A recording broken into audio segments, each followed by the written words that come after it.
Hello, my beautiful people. Welcome to your next installment with me, Raphael from Reydiant Reality. It's an absolute pleasure to have you.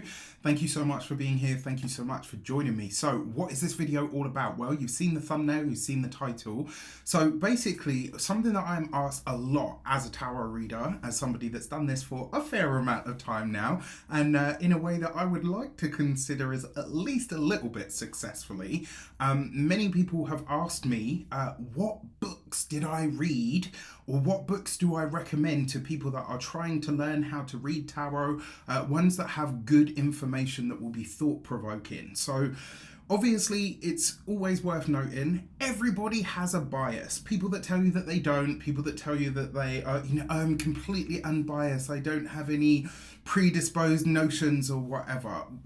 With this work, any of the spiritual sciences, whether it's tarot, astrology, numerology, human design, the I Ching, those are the ones that I can think of off the top of my head, whatever, numerology, like whatever they might be, what we bring to it as an intuitive element is just as important as the information that we digest, right? So the way that I see the spiritual sciences, they are there and they provide us a framework. They provide us with kind of like a scaffolding for us to build the clay, or should I say mold the clay of our own intuitive faculties and capabilities on top of. They give us a path or a track to use so that our own intuition can play around inside that system to pull pertinent information, right? So aptitude is always going to be a big part of this, right? Natural ability is always going to be a part of this.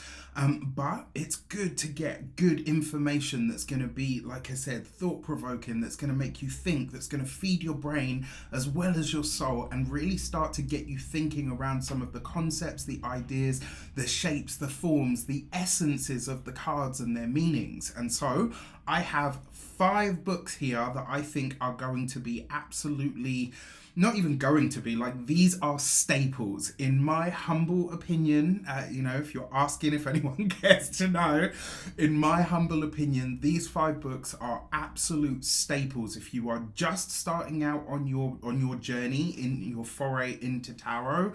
These are books that you absolutely, and I hate this word, if you've been with me long enough, I hate telling people what they should do, because it's not my place, but these are 5 books that you absolutely should have. If you are a tarot reader, if you're a budding tarot reader, even if you're just an enthusiast that wants to get a deeper understanding or meaning, these are 5 absolute must-haves. So, the first one, and these are in no particular order, so don't worry, it's not like this is the best one or this is not the best one. They're all amazing, which is why I'm sharing them. The first one is 78 Degrees of Wisdom by none other than the amazing Rachel Pollack, who is this is the revised version. This is like the second version of this book. I believe, and I gotta tell you, this was invaluable to me.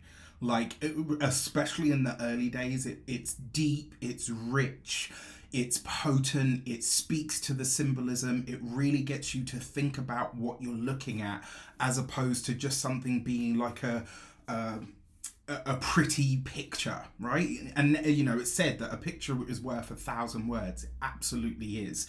And what Rachel expertly does is feeds your mind and your subconscious, and it really gets you to think and mull over a lot of what is the symbolism of the cards. It really goes very, very deep, and I have to say I absolutely love this book, which is why I have the second edition as well as the first one, and the first one is in tatters at this point because I have just loved it over the years that I've had it.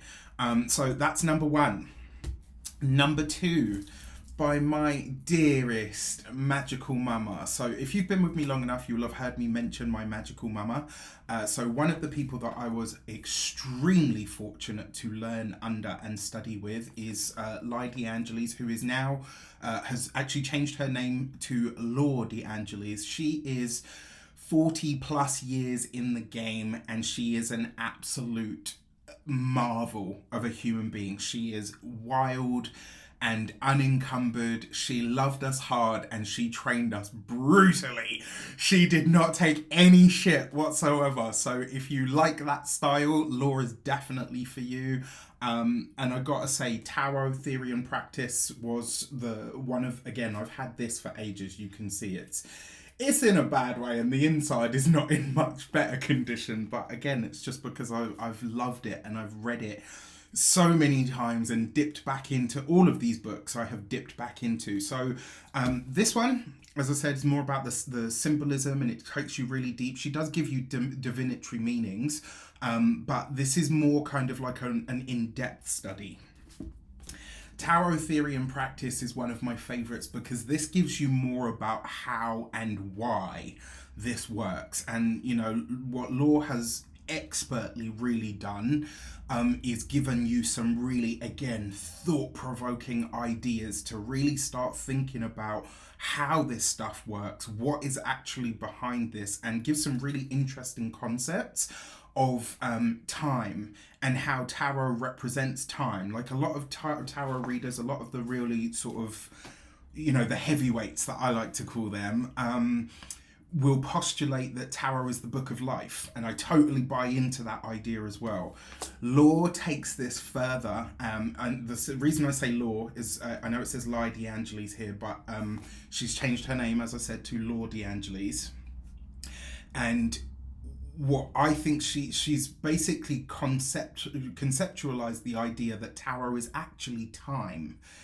And when you start looking at it from that kind of like dimension, everything takes on whole new meanings, and it gets very, very exciting. So definitely number 2, worth reading for sure. You have to have that book. I mean, all 5 of these really, I think.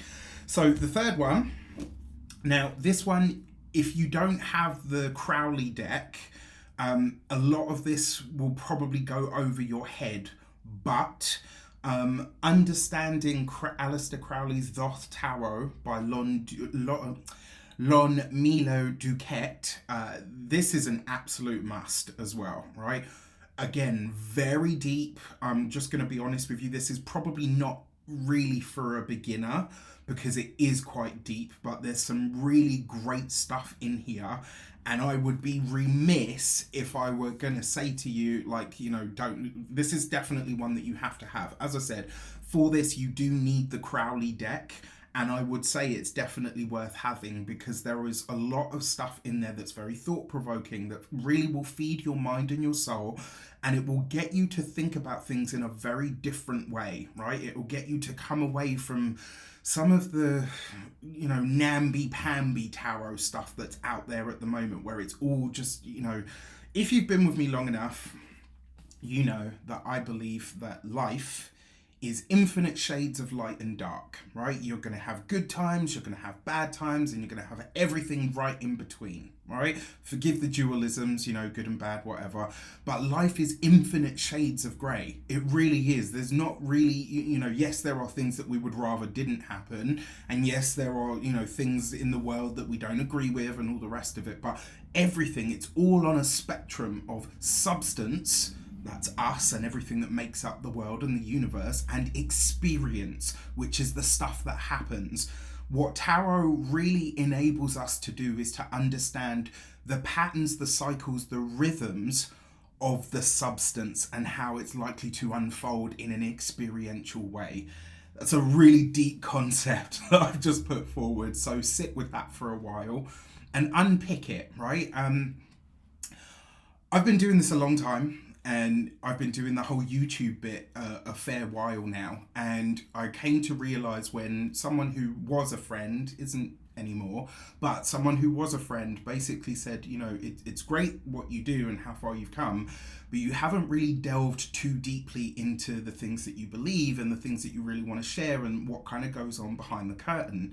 And so what I'm hoping to do in all of these new videos and to start sharing more of what I think, what I feel, what my beliefs are, etc., is to give you more of a peek behind the scenes at who Raph is. Raphael, as many of you call me in so many different ways. And to get you to kind of see some of where this comes from for me.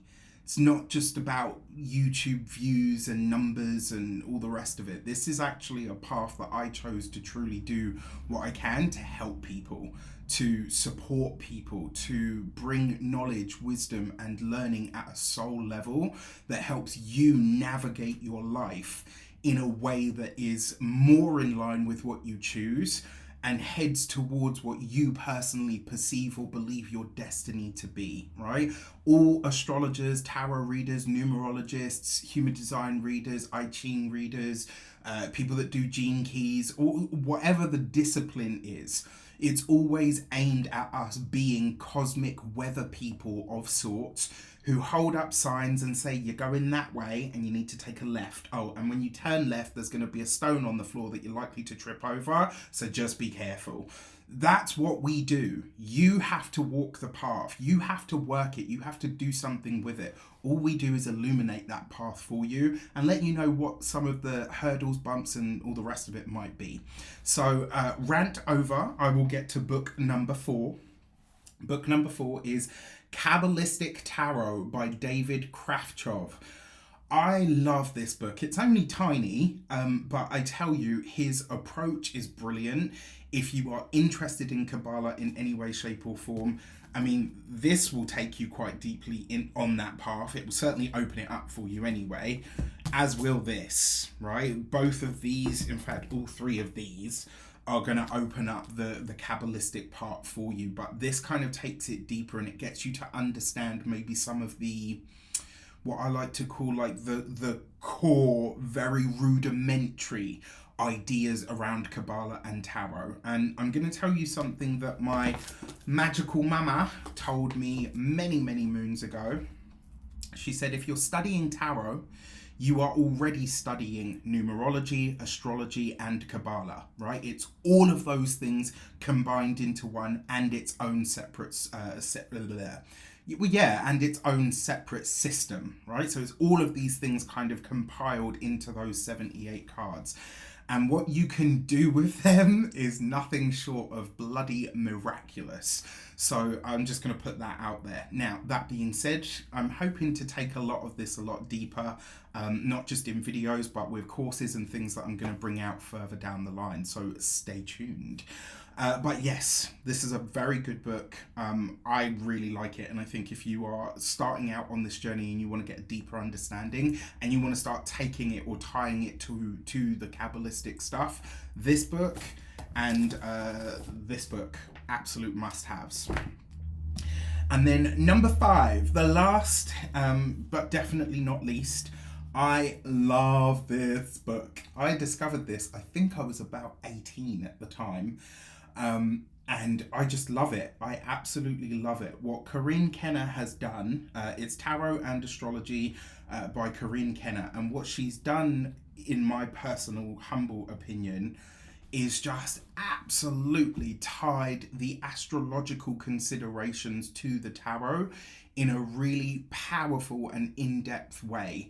Again, it's not like the most in-depth study you'll ever find, but certainly if you're starting out on your journey and even up to intermediate, I would say this is a must-have book, especially if you want to start incorporating more astrology into your readings like I am at this moment in time. I mean, I've been studying astrology now for, a good, I want to say, well, officially studying now for a good 7 years at this point, but prior to that it was all sort of self-taught from reading books and all the rest of it. Since then I've taken a bunch of courses with some amazing astrologers. I'll probably do a separate video about that and probably books on that. So if you're interested in those kinds of things that I might be able to share with you, let me know in the comments.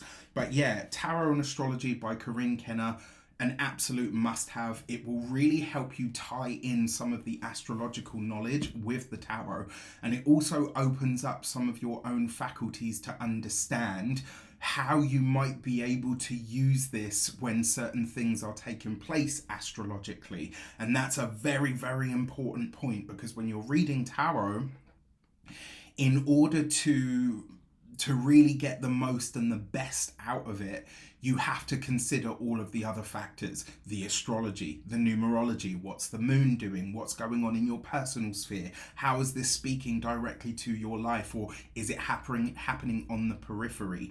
And this is one of the challenges that we have as tarot readers, right? Well, two challenges that I'm going to mention here that are really important.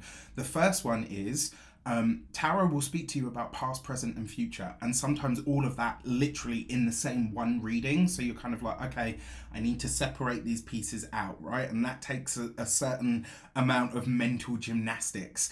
The second is, unlike numerologists or astrologers, etc., tarot readers, we don't have hours, weeks, months, sometimes years to sit and work these things out.